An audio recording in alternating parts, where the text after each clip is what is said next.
You're tuned in to The Keetria Show and listening to SOB, Style of Business, the podcast with your host, Keetria. We aim to highlight the ongoing trek of entrepreneurs and business owners from around the globe, featuring stories that recount their struggles, experiences, and inevitable road to success and self-fulfillment. Welcome to SOB. This podcast is being brought to you by my inspiring new book titled Courage is a Muscle, Using Heart to Power Your Entrepreneurial Dreams. You can grab your copy today on Amazon. Hey, what's up, guys? Thanks for tuning in to another hot episode of SOB, Style of Business, the podcast. This is your host, Keetria, and today we have another wonderful guest on the line who is visiting with us. I am speaking to the wonderful Ebony McAllister, who is an author. She's also a foodie who enjoys food like everybody else. So she's going to be talking to us a bit about some of the things that she's doing to stay healthy. And we'll also be touching a little bit into spiritual health as well, which I think will be fitting for this particular episode, considering that a majority of us are in quarantine. So we have a lot of things to discuss. She has 3 wonderful books, self-published, which is another success. And so she'll be sharing some tips and ideas on how we can follow her blueprint and be able to self-publish as well. So it's some great things in this episode. Hope you guys tune in and listen to what she has to say, and we will continue forward from there. So, Ebony, go ahead and drop that introduction for us, and we will keep this thing going. Hi, winners. My name is Ebony McAllister. I think your introduction was great. I am a self-published author. The feeling is amazing. It's a lot of work, but the feeling is amazing. And I'm just really kind of in my own little bubble, in my own little space. And I'm just trying to kind of just open up a little bit. So I've just got a lot going on. Good.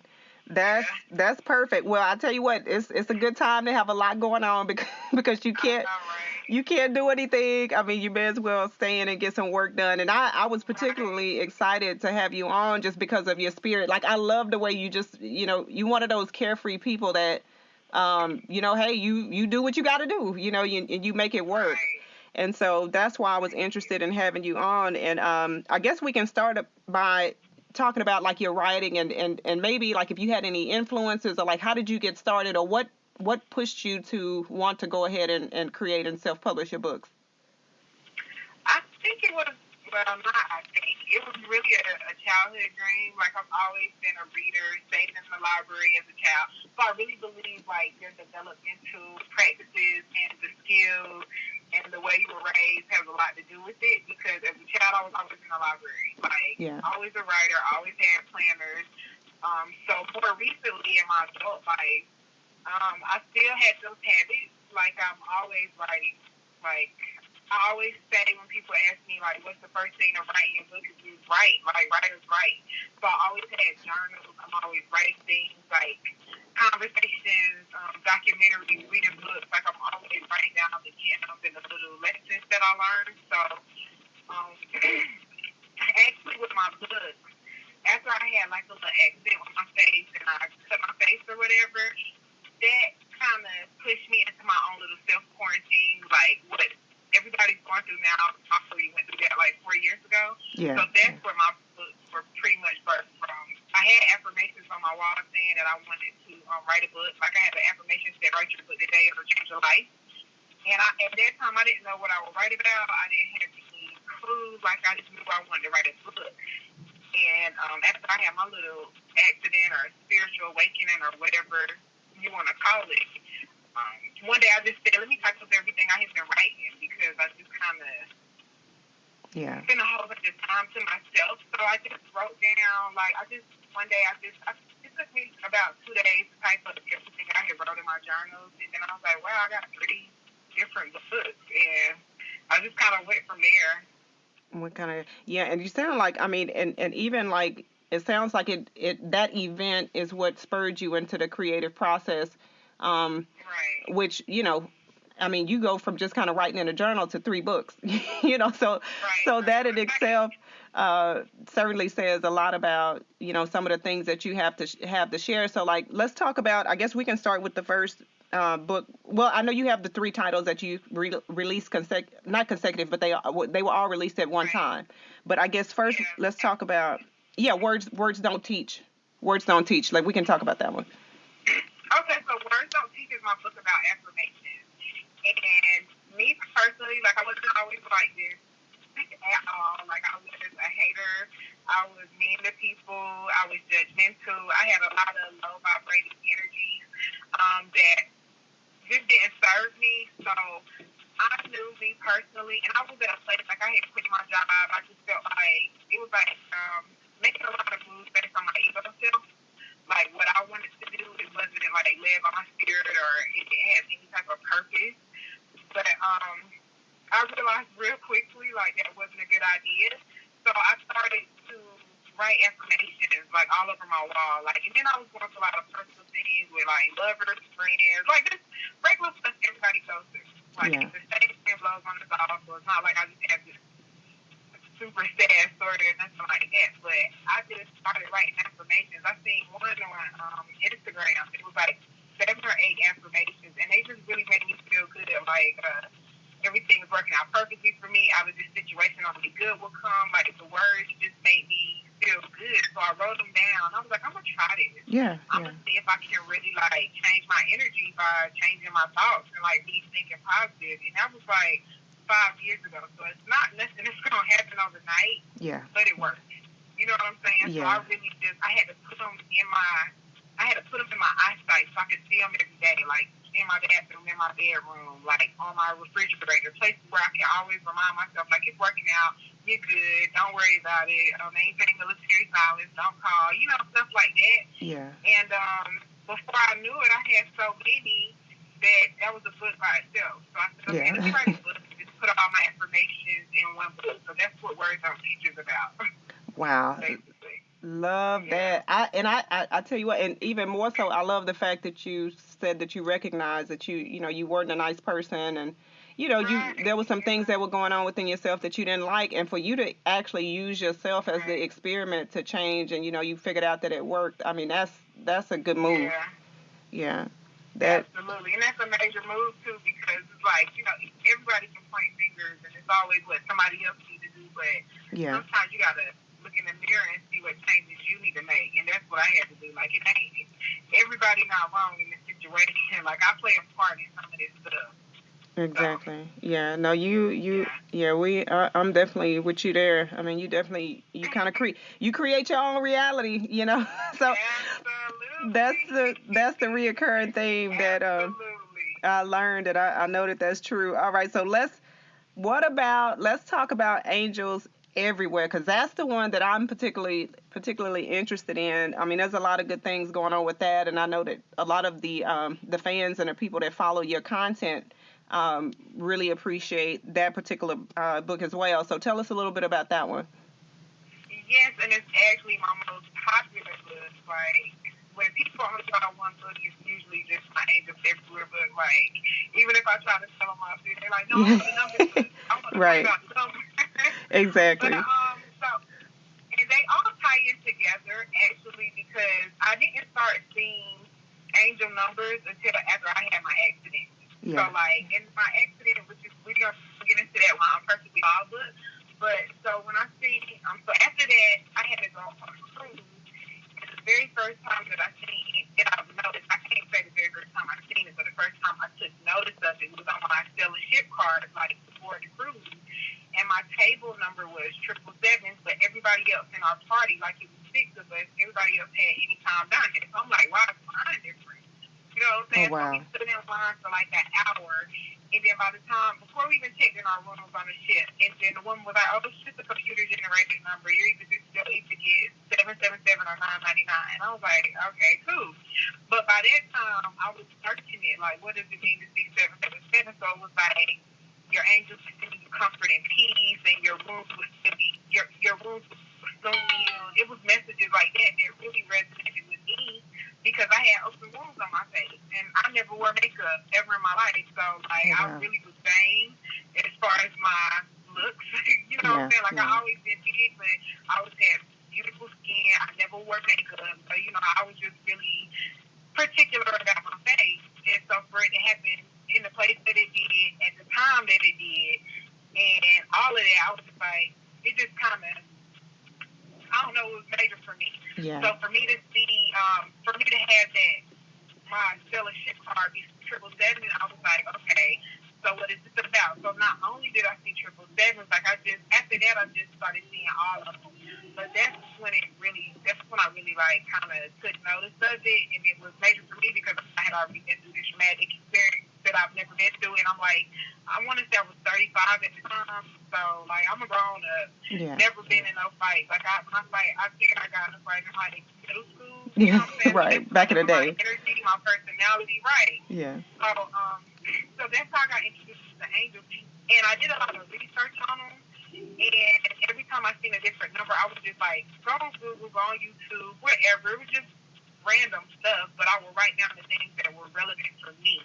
So in this book, these are my personal messages. It's not like I'm trying to get anybody to follow me or I need anybody to like. I'm just being used as a vessel. Like these are my personal notes. This is what resonated with me. This is what I felt. And the more I looked on YouTube, and I listened to a lot of people, even though their messages resonated with me, they didn't really look like me. Yeah. And they didn't really deliver it like me. You know what I'm saying? Exactly. So it's kind of like, but I received the message, and I understood what it was meaning for me because I was actually going through that stuff. So it ended up working for me because everybody loves that book. Yeah, I know they do, and I know you enjoy they love that book. sharing that information. Like those angel numbers, though, they like sometimes they'll have you feeling like you're crazy, right? You're like, right, you know, sure. Especially you see something like say for instance you see like a 10:10 in the morning, and then when you get ready for bed it's 10 p.m. and it's you preaching yourself. But I really agree with you. There's definitely messages, specific personalized messages for everybody, and I love that, and I hope that you continue to develop that channel and create more content specifically with what you're doing, because it's helpful. Like people that are interested in that sort of deal, like I'm always open to possibilities. Like there's nothing that I say is impossible. So just for the fact that you are somebody who is doing that and creating a space for us, that's great. I love that. Thank you, and I'm glad that you receive it. Thank you. Oh yes, indeed, that for sure, and perfectly flawed. When I just to kind of I guess before we get into that book, like when there's one particular video when you're talking about how you were like your face was everything. So the looks, the beauty of your face was everything, and you really it took for you to have that accident to where your face was scarred, and you had the stitches and things like that for you to really come to and realize like, okay, I need to kind of change or rethink what it is that I'm doing, or whatever the message was for you. So when I was listening to the video and then I was going through the books and trying to see what all the different content you had, I was like, I wonder if this is about and what I guess what I'm getting at is in what way does that particular experience flow into Perfectly Flawed? Like, is that more of a message on some of the perceptions that you had as far as physical beauty, versus what's really important, or how did you come to that book? Well, I guess you pretty much got like the concept of it. It definitely woke me up. Like that was a straight up spiritual awakening for me because, like I said, I didn't care, like, my favorite thing to say, and I had a video, like, I want to say that happened in May, and in February, I'm exercising, and I'm like, I ain't never had a problem with my face. I may have been big, I ain't never been ugly. But I always said that. That wasn't my first time. That's something that I always did. I may have been big, but I ain't never been ugly. You know what I'm saying? Yeah, so that was your belief, that little energy. Yeah, that's the energy I put out. So I feel like God, the universe, my higher self was like, oh, so you want a problem with your face? Okay. Right, yeah. So that's what pretty much, it kind of slowed me down because, like I said, and it was also my biggest fear. Oh, wow. You know what I'm saying? Like, I love my face, so it was also my biggest fear for me to have my face cut. Like, I've never been in any abusive relationship. I've never been in a fight. In my high school, they was cutting faces with razors. You know what I'm saying? So I don't want no part of that. Like, that was just so scary for me. That was my biggest fear. Like, I even do my own eyebrows with a razor. Like, nobody, nobody's like, getting close. Right. Right. Don't touch my face. So, like, that's why I called it Perfectly Flawed, because this is perfect for me. Because if it had anything else happen, I probably wouldn't have affected me the way it did. But the fact I had cuts on my chin, I had cuts on my cheek, on my eyebrow. I got my eyebrows tattooed on. Like, part of my tattoo came off on my eyebrows. Like, I really, like, cuts on my forehead, inside my nose. Like, really, God? You know what I'm saying? Like, okay, I get it. Yeah. I know you understand. So, that also kind of woke me up. Like, I need to heal my face. Like, because I really still care about my face. You know what I'm saying? Yeah, like, yeah. Well, you still looking good though. I'm gonna just interject. You still looking good. So it's okay. That's why I had to write the book, because my face literally was killed in 10 days. I mean, when I was in the hospital, they were trying to get me pesticides and all kind of stuff, and I'm like, no. Like, I'm healthy. I eat fruits and vegetables. Like, I'm not doing all that extra stuff. Now, I did let them put something in my face to numb me, for them to put my stitches in. Yeah. But as far as, like, vaccines, all that other stuff, I was just like, no. And they was like, okay, so it's going to take you about 6 months for your face to heal. And I just could not receive that, because I'm like, there's no way I can walk around looking like this for 6 months. Yeah. So it literally, it took me about 10 days for my face to heal. Because by the time I came back from the cruise, my face was healed. Like, my family was looking like, wow. Like, where before I left, they was crying, looking at me like, oh my God, Auntie, oh my God, your face. But when I came back, I was just really intentional with healing my face. Like, so I wrote about it, because people was asking me, like, what did you do? I didn't use any creams, no ointments, no pills. Like, I didn't do any medications. Like, I literally healed myself from the inside, like, for real. Not just the food, but just the energy, spending time in nature, affirming. I told myself every day I give my face as much time as it needed to heal. Like, I was just looking in the mirror and be like, you know what, I'm going to give you as much time as you need to heal. But it ended up working, because I healed very quickly. Exactly. So that's crazy. About, Perfectly Flawed, yeah. Wow. That's an incredible story. I mean, because that's like that says a lot. Like, and you think about, obviously we need medicine in the hospitals and the doctors and prescription drugs and things like that. But that just speaks to the power of belief, of like, if you implant something in your brain and you stick to it, and you it's a conviction within you. We can definitely heal within. I love, so we'll probably have you back for some other stuff, because I have this segment called Style of Being, and I think you'd be perfect for just kind of getting a little bit more in depth into like the spiritual side of things.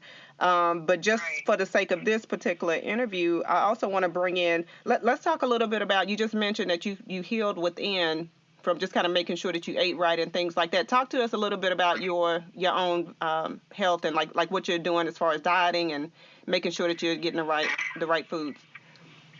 Well, I'm definitely a borderline vegan, and a borderline vegan is the term that I coined. It's basically like somebody that knows what's good and what's bad and wants to eat vegan, but not really. You know what I'm saying? Yeah. My diet is mainly plant-based. However, I've always been big. I'm a foodie, and I like to eat, and food is my drug of choice. I'm realizing that food is right. good. So that's my drug of choice. Like right now, I'm already I'm juicing, and I'm trying to get right. Because the thing about me, I feel like resilience is my strongest trait, one of my strongest traits. So I can always bounce back, and it kind of backfires sometimes, because I feel like I can do one more day. Okay, I can just do this one more time, because I know how to get it off. Exactly. Like, I know how to get it off, but it's just really getting that momentum. So right now, I'm really, I just ordered another juicer. I'm juicing, doing a lot of plant-based foods. I don't do any meat. Sometimes I do seafood.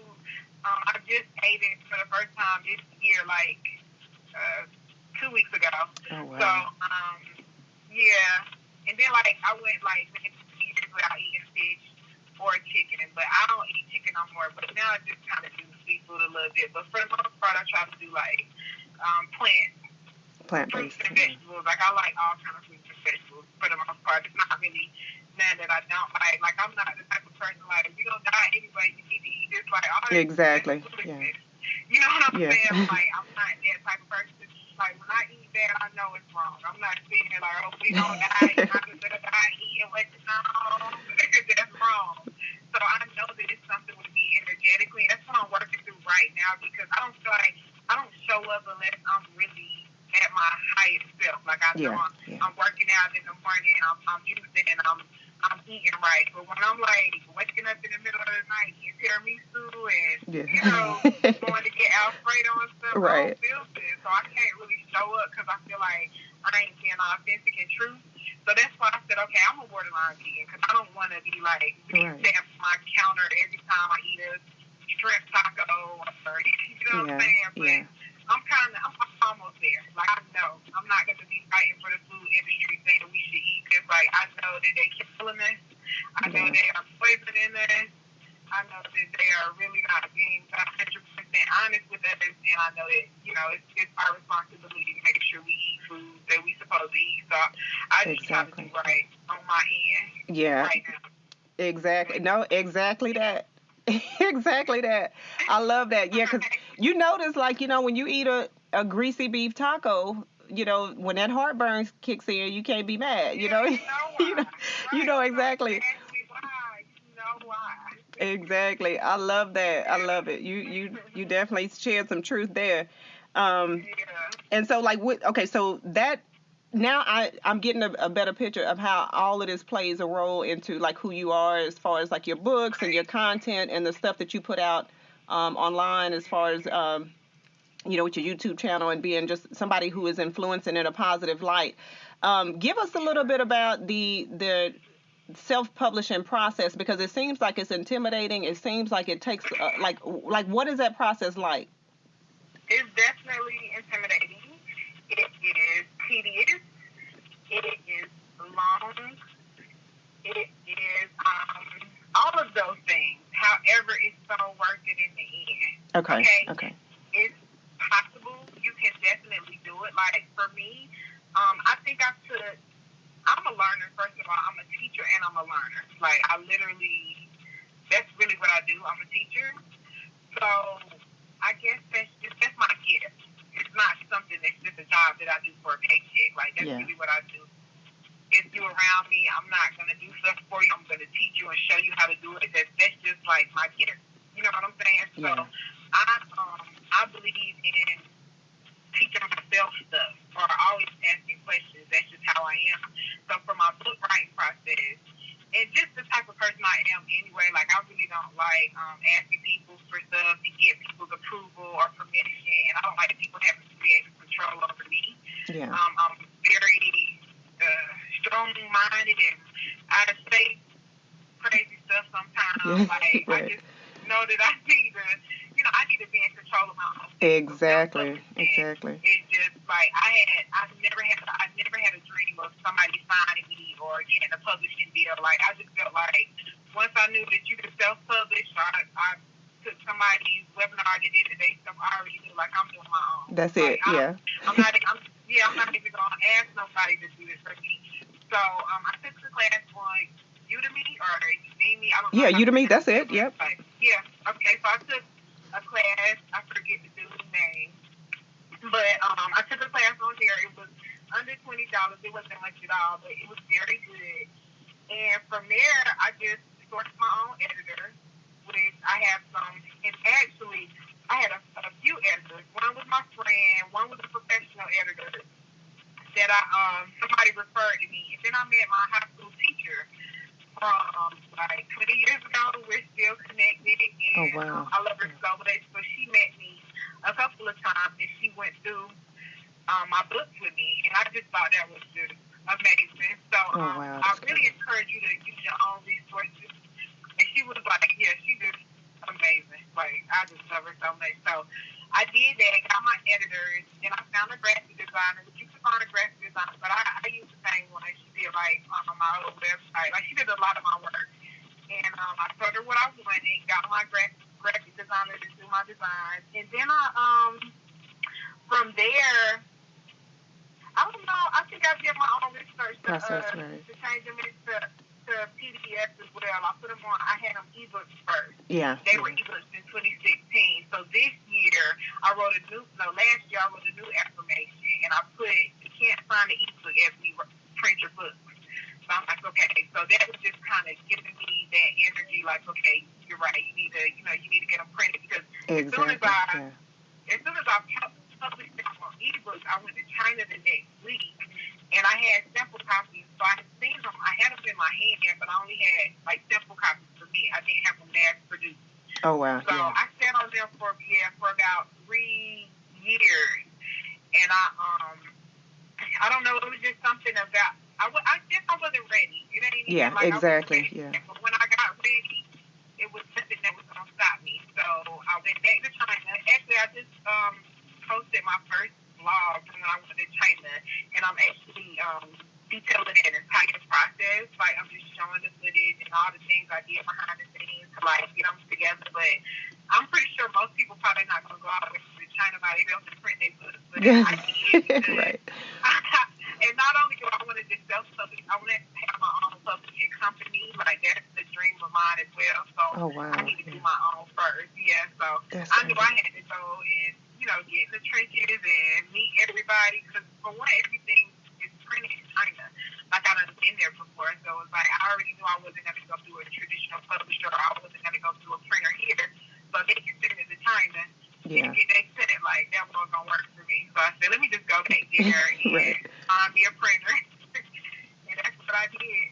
I went back over there and met with like maybe 5 book printers and sat down and seen what they had to offer. I got the ball rolling.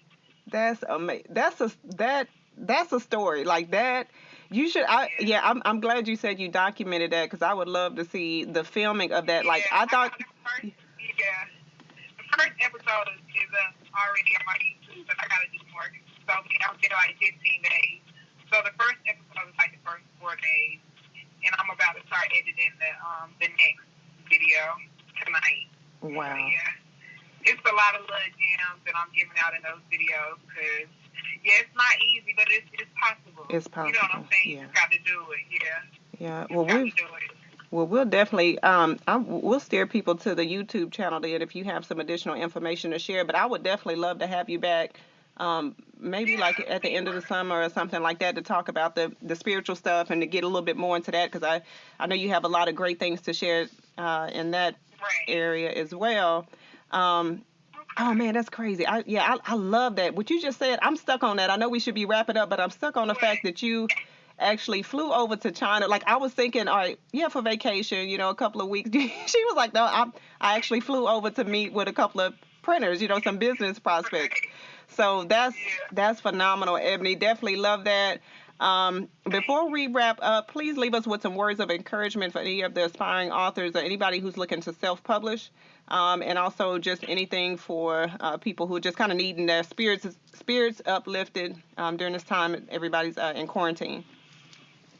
Okay, definitely. I guess I'll give you a couple of affirmations that really helped me. As far as my self-publishing, like I said, the first thing, one of the most important things for people that want to self-publish is to write. Like, if you haven't even started to write, just start writing because the ideas, the insight, all of that stuff is going to come to you. You definitely have to be connected to your source. Like, I meditate every single day. Yeah. I can't take the credit. Like, I know that nobody held my hand through this process, like, from beginning to end. I had a lot of angels come and bless me. I had a lot of connections. A lot of people gave me a whole bunch of information. But from start to finish, there was nobody with me but me and my higher self. So I couldn't depend on nobody. You know what I'm saying? Like, what is my own vision? So if it's something that is buried inside of you, something that you know that you need to birth, it's up to you to birth that thing for you. Like my uncle always say, nobody cares about the labor pain, show me the baby. Right, so nobody cares about how much you struggle. I don't even have a struggle story to tell anybody. Even, I probably could make it a struggle story, but the more I think about the way things always worked out, it was all necessary. So you got to just move past your fears. Like, you just got to do it. If you got a book in you, cannot worry about who you think gonna buy it or who you think gonna support you. Like, you just gotta do it, especially if you got a gift, and we all do. Yeah. So I really believe every single person got a gift in them, got a book in them. put it out there. Like, get to writing, get to a journal, start taking notes, start joining people's mailing lists that wrote books, take their webinars, get their free stuff. Like, just start getting around that energy so you can get inspired, because you're going to get inspiration from everywhere. Like, everybody got something to teach you. So first you got to start practicing non-judgment too, because you never know where those lessons are going to come from, where those little lessons are going to come from in those gems. So just get started on it. That's all I can say. Start planting your seeds. He that cultivates his mind shall have plenty of bread. But you got to make sure you get it in your mind first, because your biggest hater is you. Like, you're the one stopping you. Like I said, I had my books printed a week after I published them on ebooks. Okay. So I could have been had my books printed, but I knew that there was some more stuff that I had to learn and grow into. So it's definitely possible. For sure. That's what I want everybody to know. If I can do it, you can too. You may not go my route. You may take another route. You may have somebody else print them or whatever, but you can at least get it done. Those pillars of accomplishment are going to grow, and then you're going to, take it one step further. You're going to do something else. So, yeah. Love that. There's some great stuff, great news, Ebony. All right, and let us know, if we can leave us your website, social media handles, if anybody wants to connect or reach out, where they can find you online. Okay, you can follow me online at MixDiva, MINXDIVA. That's on Instagram, Facebook, Snapchat, Pinterest, Twitter. I trademarked that name, but that's my name. You can just type it in MixDiva and you're going to find me. You can also go to my website at The Borderline Vegan. The Borderline Vegan, all one word, .com, and you can join my mailing list from there as well. But yeah, you can connect with me. I'm easy to find. I'm not hard to find at all. YouTube, Pinterest, Facebook, Snapchat, everywhere, basically the same name. So everywhere, perfect. Yeah. Sounds good. Well, we appreciate you taking the time to be a guest. We definitely love having you. Yeah, thank you. Absolutely. Yeah, I enjoyed this. You too. Well, you take care, Ebony. We'll talk to you soon.